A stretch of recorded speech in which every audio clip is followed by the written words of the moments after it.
السلام عليكم. للتوضيح ما حصل قبل ساعات من القرارات، يعني بحق ذاته اللي يشوفه اللي يقول ايه مبيت القوى الجويه، واحنا قلت الجمهور نفس الساعه ونفس الوقت قلت لهم هاي مؤامره ويردون الجمهور يفعل ما يفعل عمود في سبيل يوصلون نادي القوى الجويه مثل ما تقول يبعدون عن الدوري، يبعدون عن منصات التتويج.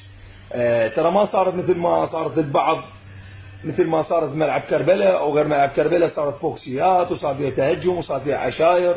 الحمد لله شو ما صار اللي صارت شغلات بسيطه وبحد ذاته يسموها سوء تفاهم.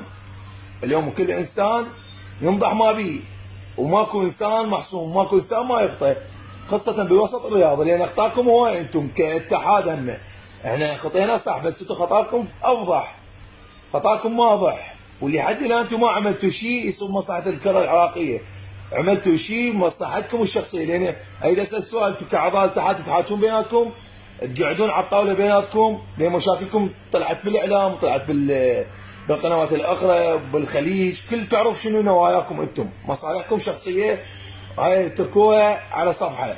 ما تريد تضر نادي بحجم نادي القوى الجويه، اعرق نادي بالعراق، اللي صاحب 3 بطولات اسيويه، اللي يتمنى الناس تحلم تصعد شبه نهائي. انت اليوم تريد تسبب القرار وتركب